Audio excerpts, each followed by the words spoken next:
سے پہلے آپ تمام مؤمنین کو تقوی الہی اختیار کرنے کی وصیت کرتا ہوں کہ تقوی الہی کہ جس کا ذکر قرآن مجید کے اندر اور روایات اہل بیت کے اندر کثرت سے آیا ہے، اور اسی لیے تاکید ہے کہ جب انسان جمعے کا آغاز کرے تو اپنے آپ کو اور مومنین کو تقوی کی وصیت کرے۔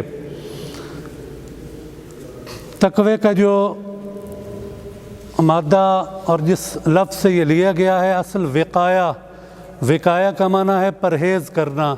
ہمارے ہاں بھی ایک ضرب المثل ہے جو شاید عربوں سے ہی آئی ہو، وہاں پر بھی ہے کہ الوقایۃ خیر من العلاج، کہ پرہیز علاج سے بہتر ہے۔ تو اسی سے تقوی لیا گیا ہے۔ تقوی کا معنی ہے کہ حفظ الشیء بما یضرہ، کہ کسی چیز کو ہر اس شے سے بچانا کہ جو اس کے لیے نقصان دہ ہو۔ تو اب انسان کو جو حکم دیا گیا ہے کہ وہ تقوی الہی اختیار کرے، تو اس کا معنی ہے کہ پروردگار عالم نے جن چیزوں سے اسے منع فرمایا ہے تو ان چیزوں سے یہ رک جائے، کیونکہ یہ خود انسان کی ذات کے لیے نقصان دہ ہیں۔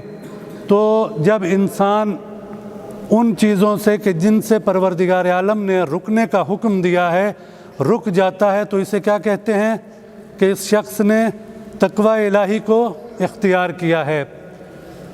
اور قرآن مجید کے اندر بہت سی آیات ذکر کر چکا ہوں کہ تقوی کے جو فوائد ہیں وہ کیا ہیں۔ ایک آیت ہے کہ ان اکرمکم عند اللہ اتقاکم، کہ سب سے باشرف انسان، سب سے بافضیلت انسان، پروردگار عالم ارشاد فرماتا ہے کہ وہ ہے تم میں سے سب سے باشرف انسان وہ ہے کہ جو سب سے زیادہ متقی ہے، جو سب سے زیادہ پرہیزگار ہے، جو گناہوں سے دور ہے۔ اس دنیا کے اندر لوگوں کا شرف مال کی وجہ سے ہوتا ہے، جیسے کہ مولا کائنات کا فرمان ہے۔ مولا فرماتے ہیں کہ الناس بالدنیا بالاموال، کہ دنیا کے اندر جو لوگ ہیں وہ مال و دولت کی وجہ سے بافضیلت ہوتے ہیں۔